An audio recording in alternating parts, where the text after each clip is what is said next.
So 3 points I want to Can make. I just give the Yes, right please, figures, please, no, yes. to be clear? Senator Pia Cayetano, sir. Nice. Thank you, Mr. President. Just to be clear, no, yung 60 billion na binalik ng House and which our chairman is retaining, yun yung tinanggal nung 2024.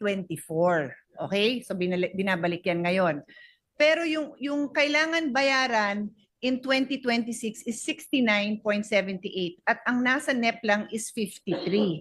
So kulang ng 16 billion. Yun yung hinihingi ko kay chairman na sana at least for 2026, pakita natin na na-earmark na to, ibigay itong buong 69. Tapos we go backwards pa na earmark na ibang amount. But I'll just focus on that 69 total, which is short of 16 billion for 2026. Thank you. Okay, so that's the first point I want to make. Na if I'm going to be very liberal and not ideological, I will yield to Senator Legarda. Thank you. Yeah. I appreciate the clarification of Senator Pia Cayetano. The 60B in the HGAB for 2026 is, in my understanding, yung bayad utang. I Yes. used that in the interpellation, which the DOF refused to say utang. So whatever it is called, the 60B taken away from PhilHealth in 2024 was placed in the HGAB, which we are studying now. But it is actually not 60B. The DOF in 2024 got, what is the exact amount? More than 60B because the Supreme Court did a TRO on the remaining funds. It's 80 plus. Give me exact. 89. Ayun. Galing yung prompter. Yes, 89 na TRO yung balanse, kaya hindi na nakuha. Pero yung 60B nakuha. That is why I asked the DOH or PhilHealth to give us a liquidation of where they put this. Did they actually put it in health-related expenses or in flood control or in infrastructure? Infrastructure for hospitals, yes, or health facilities.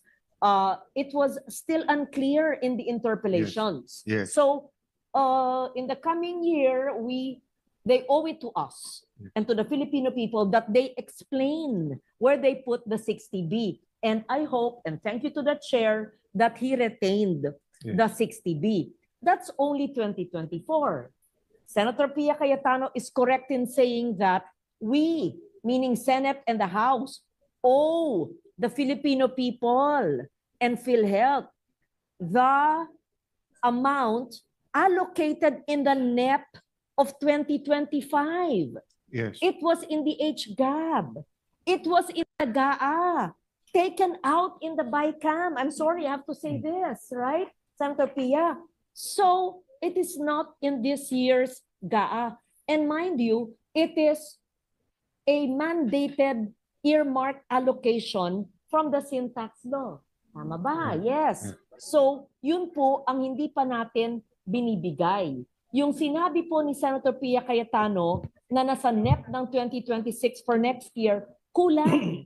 That means those who are doing the NEP, at least for this provision, are violating the law because they are not allocating the correct amount. Short, linagay nila 53, ang dapat 69, short ng mga 16 billion. So why don't they compute it correctly? Susunod na lang ng batas, tinimbang ngunit kulang. Yes. So bakit po ganon? So ang utang po ng Kongreso, meaning Senado at Kongreso, sa taong bayan sa pamamagitan ng PhilHealth ay yung balanse ng 2026 na kulang ng 16B at yung nawala sa GAA na 60B, tapos yung PAGCOR at PSO na ayaw pa rin nilang ibigay. Therefore, the question that is begging to be asked is why did the 19th Congress allow that? Yeah, Pinayagan yung alisin sa BICAM eh. that is correct. Are you interpolating me, Mr. Senate President? No, I did not. I'm Yes. asking the It's a good question. the House. Yes. Because So- that is the question that's going Yes. to be Let me put it on asked record by para the people sigurado. watching us on Facebook right now. Salamat. Eh, bakit daw pinayagan ng 19 Congress? Hindi po ako Ginalaw sa pumayag, BICAM. hindi po, ako po Hmm. hindi po ako pumirma ng budget BICAM. Yes. At No. hindi po ako parte ng BICAM Same tayo ni Senator Pia. We didn't tayo. sign the BICAM. because we were not in favor. One thing is of clear. that. Thank You you. started, Senator Legarda, by saying what is clear. One thing is clear. Malabo talaga. Yun ang clear. Pag tinatanong natin ang DOH para luminaw, lalong lumalabo. Di ba? Okay. Not only in PhilHealth. They have 34 billion for HPEP. They said, mas priority nila yung grassroots, yung primary healthcare. Nung tinanong ko, magkano budget sa 34 for primary? 4 billion. Magkano sa secondary, tertiary? 30 billion. So malabo, di ba? Kasi sabi mo, priority yung Pero hindi primary. naman nilalagay ang Oo, pondo. Same thing sa PhilHealth. The first point I want to make is simple. If I wasn't going to be a stickler for rules, if I was going to be totally liberal, not ideological here, simple lang ang tanong eh. PhilHealth, magkano kailangan mo? At ang sabi ni Dr. Tony Dance at may grupo silang ever since nagbabantay nito, I think they work closely with Senator Pia. You need 147B this 2026, no? So actually that's the shortcut nung tanong ko kay Senator Win kay Chairman. How much of the 147 billion na kailangan ng PhilHealth? Remember, PhilHealth promised that by February tapos na yung kanilang bagong survey. So hopefully yung no or zero billing matupad. Let me just point out, Mr. Chairman, because not everyone was here noon, no? PhilHealth and the Secretary Herbosa was pointing out Thailand and US. Ito ang kaibahan ng Thailand, US at Pilipinas. Sa Thailand, magbabayad ka ng 100 baht o operahan ka na. Gagamutin ka na. Tapos ang billing is between the government and the hospital. Ganun din sa US, kahit turista ka. Tatanungin ka, meron ka bang travel insurance? Pero kahit hindi ka sumagot, gagamutin ka. Then hahanapin ka, ibibill ka. Sa Pilipinas, only if it's life-threatening can the hospital not admit you. But if it is not life-threatening in their analysis, hindi matutuloy yung yung procedure mo. So that's why it's important that ma-finalize ng PhilHealth yung packages at saka yung kung ano man ang sistemang gagamitin nila kung magkano. But if it is true that 147B ang kailangan, and I have no reason to doubt, how much are we actually giving PhilHealth for 2026? So ang allocation po for 2026 is about 113 billion, Mr. President.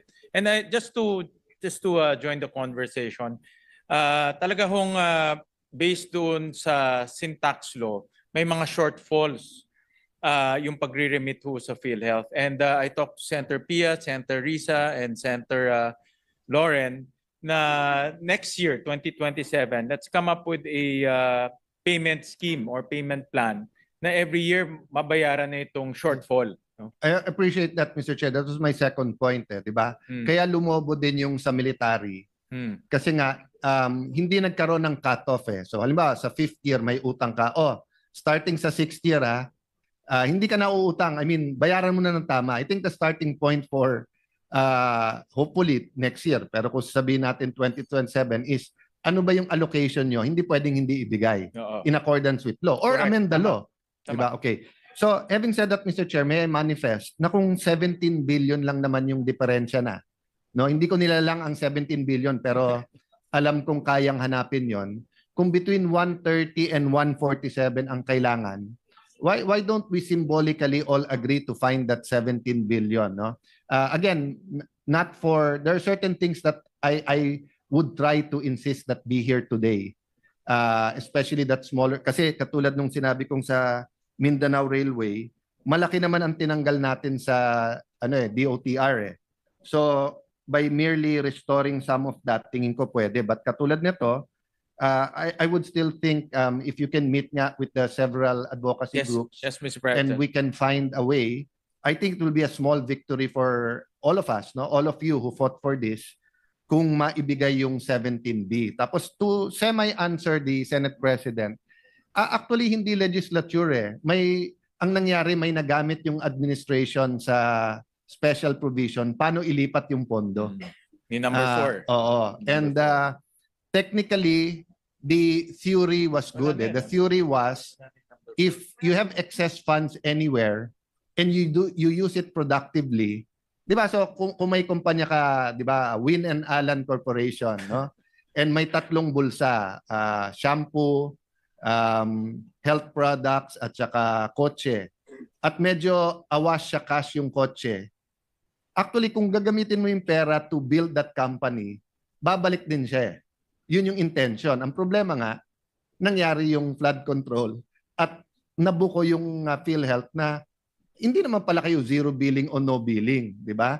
But theoretically, if awash in cash yung PhilHealth at walang Pilipino na hindi nakakakuha ng tamang health services, di ba? Then it would be a finance issue, no, between PhilHealth, between a GOCC. It's very emotional because it's health. But for example, kung BCDA yan, may sobrang 60 billion ang BCDA, I don't think any one of us will think twice nang gamitin muna namin yan to build something, no? So pagdating nga sa health, Mr. President, Senator Win, no? Hanggang ngayon, nasa Metro Manila pa rin yung Heart Center, Lung Center, Kidney Center, National Children's Hospital, Fabella. I'm happy that they're building in Clark. But it's amazing na nauna pa yung private sector sa atin, samantalang ang laki-laki na ng budget. So for 2026, are we building in Mindanao, Visayas, or Southern Luzon? Central Luzon meron na, or Northern Luzon, any of these kinds of hospitals, no? Ang strategy po ng DOH is to really bring those specialty services or specialty health services to the countryside. In fact, yun yung campaign promise ni Majority Leader natin. I remember yung 2022 at nangyari na yun. But instead of building a hospital, at least for now, nagtatayo sila what they call specialty centers in different hospitals, Mr. President. Just to clarify, 147 billion aside from the 60 that has to be returned, no? So I'm sorry for that. So Yeah. it's not only 17 billion, it's 77 billion. But going to the hospital issue, but that's my point, Senator Win, Mr. Chairman, no, and Mr. President. For example, no, we saw how PGH was a great hospital pero dilapidated na yung mga doktor pa ang I remember when I first met Senator Soto, tinanong ko nga ano po nyo yung sa Soto sa Cebu, di ba? And we are blessed to see kung paano napaganda yung sa Cebu na Vicente Soto Hospital, no? So my point is, we did the calculations with the same architect who did the Clark. You only need 5 billion for specialty hospital. And the 2.5 there is for equipment. So you don't have to buy the equipment until the next year. So meaning if we want isang specialty hospital sa Northern Mindanao, isa sa Southern Mindanao, that's only 5B. If you want isa sa Western Visayas, isa sa Eastern Visayas, that's another 5B. If you meron na sa Central Luzon, so Southern Luzon, Northern Luzon, so that's 20B. For 2026, then 2027, 20B para sa equipment, then you will have it. So my point is, we've been discussing amendments insertion, no? If I was governor of whatever province, and I had land, and I have the doctors, kung sa BICAM, ilabi ko yan. Boss, lagyan mo ng 2.8 billion dito sa amin, pagawan yung magandang ospital, in 5 years, ipangalan natin yan na Mindanao Health Center. Hindi masama eh. Kasi yun nga ang problema. And that's the point I want to emphasize is now. That's why nga elected yung senators, that's why elected ang members of Congress. We see things that not necessarily technocrats or bureaucrats see. So yes, there are a lot of good people in DOH. But there are also people who see things differently. Di ba? Nag-argue pa sila sa akin na you need a law before you build. Yung binibuild nila ngayon sa Clark, we can pass a law later on to make that Central Luzon Heart Center, Central Luzon Lung Center. But if we don't start building, when will we build all of this? Diba? If meron tayong mga scholarships sa doktor, but if we don't show them that we will have the specialized hospitals, they will move to Singapore, to Malaysia. Hindi na nga ang nakakahiya o nakakasama ng loob, hindi na sa Europe, sa US at Japan lumilipat yung ating ibang health professionals Nandun na sa mga kapitbahay natin na Southeast Asians na dati pumupunta pa sa Pilipinas para magpagamot Di ba? So, but in the meantime, yung iba pong mga very successful doctors from abroad are coming home and investing their own money. So, Mr. Chairman, at the right time, I mean, if we can't do it today and now, but I'd push kahit na symbolically, isa o dalawa. I mean, what's 5 billion for 2 hospitals of that? If you ask me, the 34 billion HPEP should be for the almost 15,000 barangays na walang health center. Then may special fund tayo for the hospitals. Bantayan natin yung paggagawa nito. Pero mahirap sirain o korapin yan kasi there's only a few architects and few contractors in the Philippines na kaya yung ganong kagandang ospital. Kaya mababantayan ng husto yan. Hindi yan katulad ng flood control or ng dredging na hindi mo mababantayan in the whole country, Mr. President. Just to give His Honor some updates, meron pong 349 na designated specialty centers. 190 ay functional na ngayon. At tuloy-tuloy po sila nag-operationalize nitong specialty centers, Mr. President. Mr. President, if I may, Mr. President.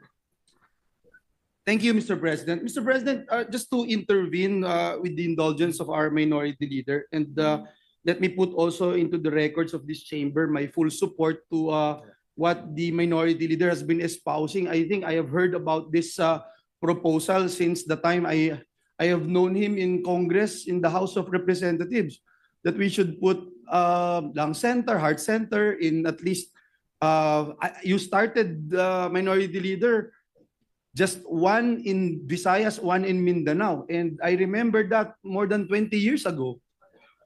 Because during that time, you're only talking about a measly amount of money. Now, even if you talk about 5 billion, that's nothing, Mr. President. If you can have lung center, heart center in Visayas, in Mindanao, or perhaps in every 3 regions, Mr. President. But may I ask the distinguished chairperson of the Committee on Finance, I was looking at the summary of the committee report that we are discussing right now versus the committee report that we discussed during the plenary debates of the 2026 General Appropriations Act, Mr. President. Mr. President, I noticed, because we were talking about Lung Center of the Philippines, NKTI, Heart Center, and the Philippine Children's Medical Center. If you look at the committee report that we are now discussing for fiscal year 2026,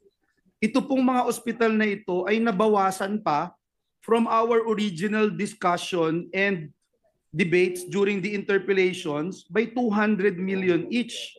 200 million po yung binawas sa Lung Center, 200 million sa NKTI, 200 million sa Children's Medical Center, and 200 million na binawas sa Heart Center. Is this accurate? And ano ho yung pinagkuhanan? Bakit binawasan, Mr. President?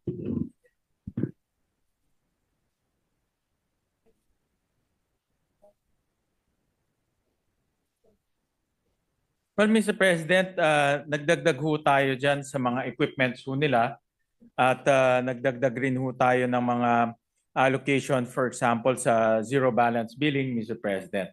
So, renationalize lang ho natin dahil some amounts ininagay ho natin sa upgrading ng equipment. Kasi marami ho dito sa mga hospitals nagre-request rin ho sila ng upgrading of equipment, Mr. President. I'm glad about the increase, Mr. President, but Yeah. I'm looking at the committee report. Bawas po siya ng 200 million, Mr. President. Yes. So Mr. ano po yung Well, Mr. President, ang ginawa ho natin, naglagay ho tayo sa mga equipment, naglagay ho tayo sa ibang facilities. So, not in this particular hospital? not in this So meaning particular. to say, Mr. President, we really agreed to deduct 200 million from Lung Center of the Philippines, NKTI, Children's Medical Center, and Heart Center, Mr. President? No, we increased it by 800 million, Mr. President. Dati ho wala ho silang ZBB. So nagtaas ho tayo ng ZBB. Increase. to 800. Pero Mr. President, pag tinignan niyo po, 200 million po yung nabawas. Hindi ko naintindihan na Yeah. bawas, pero na-increase. Oh, Kami- from the GAB, nagtaas ho tayo ng 800 million, Mr. President. But naglagay rin ho tayo ng pondo sa mga equipment, which is almost 1 billion, Mr. President, yung kanilang equipment per specialty hospital, Mr. Yes. President. Yes. So in other words, from GAB ho, tinaasan yes, pa ho natin. I agree with you, Mr. Chairman, Mr. President, and I agree with you. It's just that when we discussed this on the floor with the committee report that was presented to us during the interpellations and debate, yun po yung binawasan. Yun lang po yung Yeah. aking But overall ho, tumaas yes. ho yan almost 2 billion yes, pesos. from the GAB and from the Yes, Mr. President. Because GAB. during the plenary debate, so may mga nagpro-propose na lakihan po yung ZBB, dagdagan po ng equipment. So doon ho namin linagay po yung mga iba. Pero if you look at the GAB po, tumaas ho tayo close to about 2 billion per hospital, Mr. President. More or less. Yeah, thank you, Mr. President. It's just that again, let me just point out na nakita ko ho kaagad kasi nabawasan pa from the original committee report that we discussed during the plenary debates, Mr. President. But all in all, you look at the The GAB GAB. and the HGAB Yes. na increase po, Mr. Yes, President. correct. Because during the plenary debates, may mga proposals, so we rationalize din, especially sa mga equipment, Mr. President. Yes. Thank you, Mr. President. May I go to the barangay health workers, Mr. President? The minority leader asked me to raise this if in this particular 2026 budget, ma-operationalize na po ba natin yung pagtatayo ng lahat ng barangay health workers, Mr. President? Where are we Meron ho on this, Mr. tayong President? fund na linagay ho para ma-professionalize po yung barangay health workers. So naglagay ho tayo ng pondo ho doon. And that's in line doon po sa upskilling and reskilling po ng barangay health workers. And which will cover, Mr. President, how much percentage of all the barangays? I'm sure, are we going to cover all, Mr. President? Because I remember during the discussion, we were looking at a certain percentage that we wanted to target, Mr. President. Ay, yan na yung si Alan.